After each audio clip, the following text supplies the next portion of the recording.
Albert Lévy, qui, je vous le rappelle, est le représentant francophone du parti Rehout, le parti de Moshe Feiglin, qui se présente. Voilà, il est en ligne. Albert, bonjour. Bonjour. Boker Tov, nous vous avions perdu quelques secondes, mais on est très heureux de vous retrouver ici sur Studio Kalita pour parler avec vous de cette campagne électorale qui, on peut dire, a démarré sur les chapeaux de roue. Alors, on va d'abord parler de votre parti, de la formation que vous représentez, que vous avez l'intention en tout cas de représenter dans la prochaine Knesset. Il s'agit de Rehout, c'est le parti de Moshe Feiglin qui se présente... Zehout. Ah pardon, Zehout, je me suis trompé, pardon. Alors Rehout et Zehout, ouais, c'est pas trop mal aussi, mais c'est Zehout, alors on va être précis. Zehout, le parti de Moshe Feiglin qui se présente aux prochaines élections tout seul. Alors, la première question que je vais vous poser, c'est la question presque traditionnelle en ce début de campagne électorale. On n'a pas entendu parler de Zehout dans les sondages. On a l'impression, et apparemment tous les sondages affirment que votre formation est en deçà du seuil d'éligibilité. Et combien en deçà, on peut dire?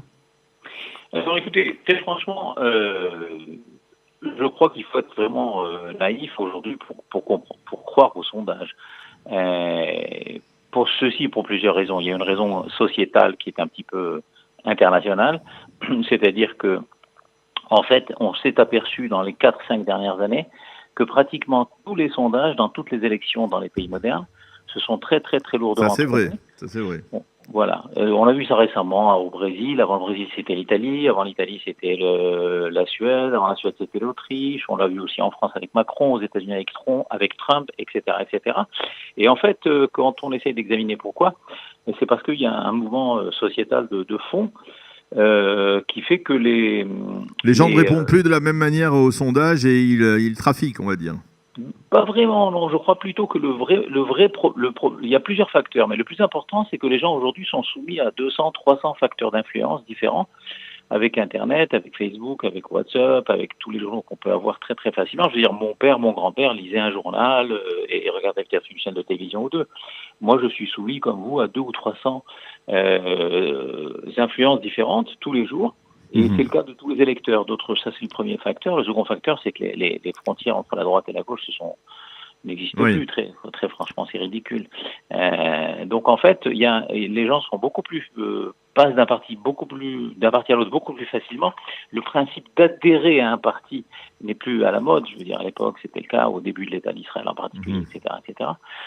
Ça, si vous voulez. Et d'ailleurs, c'est pour cela, et nous allons revenir sur la campagne électorale. C'est peut-être pour cela que votre parti Zehout a donc décidé de ne pas rentrer de ne pas faire des primaires fermées, c'est-à-dire réservées aux membres adhérents de votre formation, mais de l'ouvrir à l'ensemble, on va dire, de la population israélienne. Exactement. C'est un fait sans précédent dans l'histoire politique d'Israël. Ça s'est jamais produit qu'un parti fait des élections primaires ouvertes, c'est-à-dire que tous les citoyens d'Israël qui ont le droit de vote peuvent voter à les élections primaires sans adhérer à notre parti. C'est complètement gratuit. Ils s'engagent absolument à rien. Et notamment, ils s'engagent pas à voter pour Zehout quand on arrivera au moment des élections à la Knesset. Ils voteront pour Zehout s'ils le souhaitent. Et d'autre part, le deuxième événement qui s'est jamais produit dans l'histoire politique d'Israël, c'est que tout se fera par Internet. Je veux dire, déjà aujourd'hui, on peut s'inscrire sur le site en cherchant Mifleget Zehout ou Zehout sur Google, rentrer sur le site du parti, s'inscrire. C'est très sérieusement fait avec tous les éléments de sécurité qu'il faut. On a une société spécialisée qui fait ça depuis très longtemps, qui a tous les agréments de sécurité pour le faire. Les gens s'inscrivent et ils ont ainsi le droit de vote. C'est un processus qui est facile, qui prend 2 minutes. Il faut avoir simplement sa Teudat Zehout, sa carte d'identité ou son passeport ou son permis de conduire, enfin ce qu'on appelle une Teudat Mezahah, une pièce d'identité avec une photo. Et puis ensuite, le 29 janvier exactement, le 29 janvier de 8h du matin à 21h le soir, les gens recevront un SMS et un email, ils cliqueront dessus, et puis ça déclenchera le processus de vote. Et pour éviter toute combine de toutes sortes, en plus de cela, chacun des votants disposera de 6 points qu'il pourra partager entre les candidats. Nous sommes 15 candidats, et donc ils pourront donner leurs 6 points à un candidat, ou bien partager ces 6 points entre les 15 candidats, donner 2 à celui-là, 4 à celui-là, etc., ou un point à chacun des 6 candidats. Donc moi, je suis l'un des 6 candidats, nous sommes 15, je suis le seul francophone, oui. Il y a 3 russophones, et il y a 11 Israéliens vatiqués. Et nous sommes vraiment, nous représentons vraiment, à nous 15, l'ensemble de la société israélienne dans cette diversité. Alors, je voudrais d'abord que vous nous expliquiez un peu pourquoi Rehout se présente tout seul et quel est Zehout, décidément. Zehout, identité. Zehout, identité, se présente tout seul et pourquoi finalement et quel est le message spécifique de ce mouvement? Alors, écoutez, tout d'abord, on se présente tout seul. Les grands partis dignes de cette appellation, ce qu'on appelle les partis de pouvoir, se présentent tout seuls et généralement, ils présentent 120 candidats sur leur liste par symbole, puisqu'il y a 120 places à la Knesset. Et donc, c'est le cas du Likoud, c'est le cas de Miflegat Avoda. Entre nous, Albert, on est peut-être pas nombreux, mais entre nous, on peut pas dire que Zehout est un parti de pouvoir aujourd'hui. Zehout n'est pas un parti de pouvoir aujourd'hui, mais Zehout a l'ambition d'être un parti de pouvoir et nous avons construit le parti depuis son premier jour pour être un parti de pouvoir. Zehout n'a pas été créé cette semaine ou la semaine dernière, 4 nouveaux. Seulement la semaine dernière, 4 nouveaux partis ont été créés en Israël. C'est totalement ridicule. Ce sont des partis d'ambiance. Nous avons créé Zehout en 2015, après que Moshe Feiglin ait quitté le Likoud, mais c'est pas quelqu'un de nouveau du tout dans la politique. Comme vous le savez, il s'est rendu célèbre pour la première fois en 93, puisqu'il s'était très très fortement. Mais oui, mais je connais Moshe Feiglin pour avoir eu comme stratégie pendant de longues années d'infiltrer le Likoud pour justement arriver au pouvoir par un parti qui existe et qui est au pouvoir et qui a déjà été aux commandes de l'État. Or, Zehout est aujourd'hui un petit parti, une petite formation. Comment espérer avoir le même impact, la même influence avec si peu de représentation? Écoutez, le parti de Ben Gurion, qui était le parti dominant, qui a dominé, enfin, disons le parti avec toutes les générations, qui aujourd'hui c'est le parti travailliste, avec toutes les générations de l'obédience Ben Gurion, qui a dirigé le pays depuis sa création jusqu'en 1977, c'est-à-dire pendant 30 ans, ce parti-là peut-être ne sera pas représenté à la prochaine Knesset, puisque, comme vous le savez, à la veille de l'explosion de la gauche israélienne pendant laquelle M. Gabay a, d'une manière très humiliante et très désobligeante et très moche, mis dehors Madame Tzipi Livni, qui le mérite, mais c'est surtout sur la forme que je diverge. D'accord.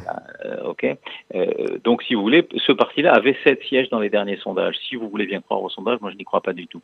Et qu'avec cette division, si ça se trouve, il n'est pas du tout exclu que le parti travailliste, celui de Ben Gurion, ne soit pas représenté à la Knesset d'Israël. Oui, mais on parle pas là du Parti travailliste, on parle de votre formation. Et on se demande pourquoi finalement... Alors, je vais poser ma question autrement. Qu'est-ce qui distingue Zehout des autres partis et qui nécessite que Zehout se présente tout seul? Je vais vous dire tout de suite, mais juste avant ça, je voudrais juste dire la dernière phrase que je voulais dire avant de répondre à cette question directement. De même qu'un parti grand peut devenir petit, on le voit avec le Parti travailliste, qui était celui de Ben Gurion, qui a dirigé la Knesset pendant 30 ans et qui peut-être ne sera pas à la Knesset, à la prochaine Knesset, c'est incroyable. De la même manière, un parti petit peut devenir grand. Ça, c'est vrai, bien entendu. Un petit parti peut devenir grand. Mais pour l'instant, il faut savoir quel est son message et en quoi il se distingue de messages d'autres partis comme le Likoud, comme le Foyer Juif, comme la Nouvelle Droite, comme le Parti d'Israël Béthénou, comme toute cette formation de droite. Exactement. Donc la grande différence. Parce qu'on est bien à droite, Albert. On est à droite absolument, sachant que l'axe droite en Israël, l'axe droite-gauche, ça veut dire qu'est-ce qu'on compte faire de la Judée-Samarie. C'est ça qui fait qu'on est de droite ou de gauche. Ceux qui veulent exercer la souveraineté d'Israël jusqu'au Jourdain sont considérés comme d'extrême droite, et ceux qui veulent donner toute la Judée-Samarie à une entité dite palestinienne, qui est en fait une entité terroriste, y compris même la vieille ville, de Jérusalem et le mur occidental, ceux-là sont considérés comme d'extrême gauche, et entre les deux, vous avez toutes les couleurs de l'arc-en-ciel. Donc si on prend, et c'est ça le critère droite-gauche, qui est totalement différent. S'il y a des gens qui nous écoutent et qui sont en France, et il y en a beaucoup, je sais, il est évident que ça n'a rien à voir avec l'axe droite-gauche en France, puisqu'en France, vous savez que ce sont les gens riches qui votent à droite et moyennement et modérément riches, et les gens modérément pauvres ou qui sont à peu près au milieu de l'échelle sociale qui votent à gauche, alors qu'en Israël, c'est tout à fait le contraire. Les gens modestes votent à droite et les gens riches votent à gauche. Donc revenons à nos moutons. Dites-moi, voilà, c'est ça. Zéhout se distingue. Alors tout d'abord, Zéhout se distingue du parti au pouvoir, c'est quand même le plus important, le Likoud, par le fait que nous avons à peu près la même philosophie, la même approche, la même démarche idéologique que le Likoud, en ce sens que si vous prenez la Houka du Likoud, c'est-à-dire la constitution du Likoud, puisque le Likoud n'a pas de programme écrit, c'est assez curieux pour un parti de pouvoir, ils n'ont qu'une constitution d'origine, il y a marqué que le Likoud est un parti national libéral. Et en fait, et c'est marqué noir sur blanc dans les objectifs du Likoud, que le Likoud doit faire tout le nécessaire pour exercer la souveraineté d'Israël, la souveraineté de l'État sur tout le territoire de l'État d'Israël, qui inclut bien évidemment la Judée-Samarie, qui est le cœur de l'Eretz Israël. Or, depuis presque 20 ans que le Likoud est au pouvoir, avec quelques interruptions, courtes interruptions relativement, le Likoud a pris des décisions extrêmement antinationales. Interdiction de construire, transmission de Hebron à une entité terroriste, l'autorité palestinienne, gel des quais de la construction, 15 millions de dollars versés au Hamas en espèces, qui ont avait par plusieurs. Ce n'est qu'un premier versement. Ça veut dire, vous dites, le Likoud n'est pas assez à droite. Donc, si vous voulez, non, le Likoud est à droite idéologiquement, exactement comme nous, pas plus que nous, pas moins que nous, mais ils n'exercent pas du tout, ils ne mettent pas en pratique leur idéologie. Donc c'est un véritable problème, mais beaucoup de gens qui ont... Alors regardez, je vais vous poser autrement la question, parce que moi, jusqu'à présent, jusqu'à ce que l'on se parle ce matin, Zéhout et Moshe Feiglin s'étaient identifiés à ce que l'on appelait Manigout Yehudit, c'est-à-dire un leadership qui soit conforme, on va dire, sans faire de l'État d'Israël un État théocratique, un judaïsme, un leadership qui soit conforme aux valeurs du judaïsme. Alors là, vous m'en parlez plus, ça veut dire que ça a été abandonné dans le parti de Moshe Feiglin ? Non, pas du tout. Je veux dire pas du tout.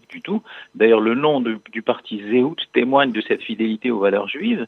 Mais être juif, c'est pour nous, c'est plus l'appartenance à une nation, la nation juive, qui se caractérise par une langue, l'hébreu, par une religion qui est pratiquée d'une manière plus ou moins rigoureuse selon les uns et les autres. Personnellement, je suis pas Chovesh Kippa, mais je suis traditionnaliste et je fête avec beaucoup de joie les fêtes juives chez moi, sans être pour autant extrêmement religieux.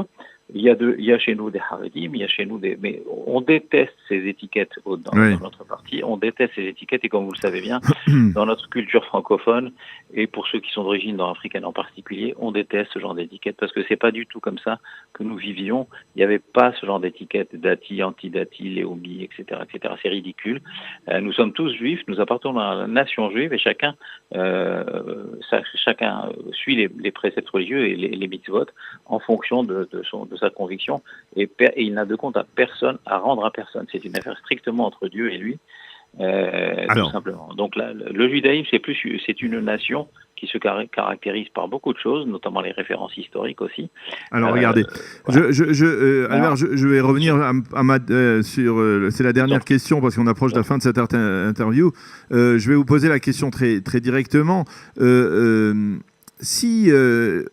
Même si vous ne tenez pas compte des sondages, mais s'il s'avère que le parti de Moshe Feiglin, Zéhout, ne franchit pas dans tous les sondages le seuil d'éligibilité, s'il s'avère qu'il est relativement loin du seuil d'éligibilité, est-ce que vous envisagez de fusionner, ou en tout cas de vous allier à d'autres formations de la droite pour essayer de renforcer, c'est-à-dire de faire rentrer au moins un représentant comme Moshe Feiglin à l'intérieur de la Knesset, et au moins d'avoir une certaine influence? Alors la réponse est non, vraiment non, clair et net, N-O-N en majuscule. Oui. On ne s'alliera avec aucun parti. Nous allons aller aux élections d'une manière indépendante, parce que nous n'avons pas grand-chose à voir avec les autres partis qui ont le label d'extrême droite. Parce que... Oui, mais vous faites de la politique aussi, c'est-à-dire si vous voulez faire passer vos idées, mais que vos idées ne soient pas entendues à la Knesset, eh bien, vous allez droit dans le mur en restant tout seul. Non. On ne va pas du tout droit dans le mur, parce que comme je vous l'ai dit, d'abord, on ne croit absolument pas aux sondages. Deuxièmement, si vous voulez vraiment insister sur les sondages, le plus gros parti aujourd'hui en Israël, c'est le parti des je ne sais pas pour qui je vais voter, le parti des indécis. Ouais. Sur les 120 sièges de la Knesset, vous avez à peu près aujourd'hui 30 à 40 sièges, je répète, 30 à 40 sièges aujourd'hui qui reviennent aux indécis. Pourquoi ? Parce que c'est le Big Bang total dans le paysage politique israélien. On a vu l'explosion de la gauche récemment, avec encore une fois la division du Machane Hatzioni en deux, l'Union sioniste en deux parties, qui rend tout à fait possible qu'aucun des deux ne soit représenté à la Knesset. Et au niveau de la droite, et surtout de la droite, on a vu encore une plus grande explosion, parce que M. Bennett et Ayelet Shaked ont trahi, on peut pas employer un autre mot, trahi le sionisme politique religieux d'une manière extrêmement brutale. Et c'est ce qu'ils ont fait vraiment très très moche. Donc ça les a fait chuter en chute libre. Alors on va pas parler des autres. Écoutez, là maintenant je voudrais vous remercier, Albert Lévy, je voudrais vous remercier d'avoir accepté de répondre à nos questions. Je suppose qu'on aura l'occasion de se reparler durant cette campagne électorale, parce que c'est toujours intéressant de discuter avec vous, même si certains aspects de la position de Moshe Feiglin ne sont pas obligatoirement toujours très précis et partagé par beaucoup de gens, mais en tout cas c'est important de dialoguer aussi avec vous. Merci d'avoir été avec nous ce matin sur Studio Kalita, et à bientôt. Shavua Tov. C'est moi qui vous remercie. Je vous remercie infiniment de me donner l'opportunité de m'exprimer. Et quelles que soient les opinions des uns et des autres, je vous invite à vous inscrire et à voter à une élection primaire ouverte. Ça, c'est vraiment démocratique. Voilà. Shavua Tov, merci beaucoup et à bientôt. Merci infiniment. Au revoir. Voilà, sans transition, nous allons... une petite minute avant la revue de la presse et des médias, donc quelques notes musicales avant de retrouver la revue de la presse et des médias israéliens qui sera diffusée sur Studio Kalita et sur Radio J à Paris.